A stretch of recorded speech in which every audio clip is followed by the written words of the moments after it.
दान देना, बातचीत में मधुर वाणी का प्रयोग करना, धीरज रखना और उचित अनुचित का ज्ञान, ये चारों गुण स्वाभाविक होते हैं। इन्हें अभ्यास से प्राप्त नहीं किया जा सकता। जो व्यक्ति अपने वर्ग को छोड़कर दूसरे के वर्ग का सहारा लेता है, वह अपने आप ही नष्ट हो जाता है, जैसे राजा दूसरे के धर्म का सहारा लेने से नष्ट हो जाता है। हाथी का शरीर कितना विशाल है, लेकिन एक छोटे से अंकुश से नियंत्रित हो जाता है। एक दिया घने अंधकार का नाश करता है, क्या दिया अंधेरे से बड़ा है। विशाल पर्वत वज्र के प्रहार से खंड खंड हो जाता है, क्या वज्र पर्वत जितना विशाल है। वस्तुतः तेजवान ही बलवान है, आकार प्रकार अथवा विस्तार से कोई बलवान नहीं हो जाता। घर में आसक्ति अर्थात मोह रखने वाले को कभी विद्या प्राप्त नहीं होती। मांस का सेवन करने वाले में दया नहीं होती, धन के लोभी में सच्चाई नहीं होती और दुराचारी, व्यभिचारी, भोग विलासी व्यक्ति में पवित्रता नहीं होती।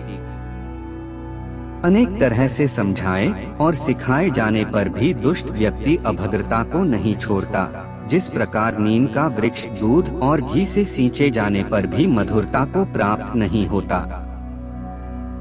पाप वासनाओं से भरा दुर्जन व्यक्ति सैकड़ों बार तीर्थ स्नान करने पर भी उसी प्रकार पवित्र नहीं होता, जैसे शराब का पात्र तपाए जाने पर भी पवित्र नहीं होता।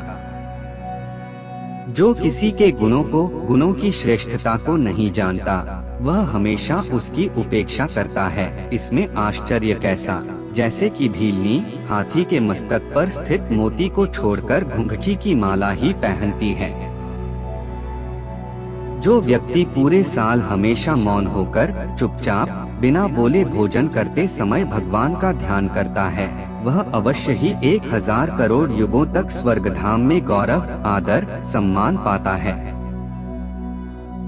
इन 8 बातों को विद्यार्थियों को अवश्य ही छोड़ देना चाहिए। काम, क्रोध, लोभ, स्वादिष्ट भोजन की अपेक्षा, शरीर का श्रृंगार, अत्याधिक जिज्ञासा, अधिक निद्रा और शरीर निर्वाह के लिए अत्याधिक प्रयास।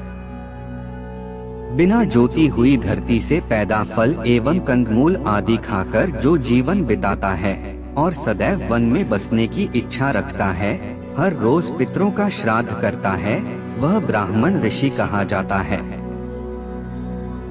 एक समय के आहार से संतोष पाकर हमेशा 6 कर्मों, यज्ञ करना कराना, वेद पठन पाठन, दान लेने देने के लिए तैयार रहने वाला व ऋतुकाल में ही स्त्री संग करने वाला विप्र ही द्विज कहलाता है। सदा लौकिक कर्मों में लीन रहने वाला, पशुपालन करने वाला, व्यापार और खेती करने वाला विप्र वैश्य कहलाता है।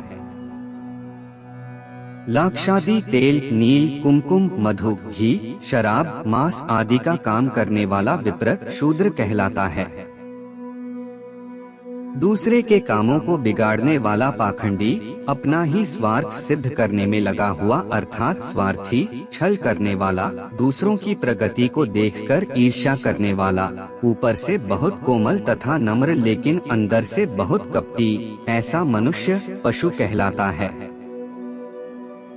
बावड़ी, कूप, तालाबों, वाटिकाओं और मंदिरों के तोड़ने फोड़ने, नष्ट भ्रष्ट करने में जिसे किसी का डर नहीं होता, वह विप्र मलेच्छ कहलाता है। विद्वानों एवं गुरु के धन का हरण करने वाला, अन्य स्त्रियों से सहवास करने वाला और सभी प्रकार के लोगों के साथ निर्वाह कर लेने वाला विप्र चांडाल कहलाता है। एक गुणवान व्यक्ति को वह सब कुछ दान में दे देना चाहिए जो उसकी आवश्यकता से अधिक है। उन्हें कभी भी उसका संग्रह नहीं करना चाहिए, क्योंकि दान देने की वजह से ही दानवीर कर्ण, महाराज बलि और महाराज विक्रमादित्य का यश इस संसार में बना हुआ है। दान और भोग के बिना वह धन मधुमक्खियों के चिरकाल से एकत्र किए हुए शहद की भांति नष्ट हो जाता है। तब वे व्यथित होकर कहती हैं कि हमारे मधु का नाश हो गया, हमने तो उसका भोग भी नहीं किया। ऐसा कहकर वे अपने हाथ पैरों को मलती हैं, अर्थात मलाल करती हैं।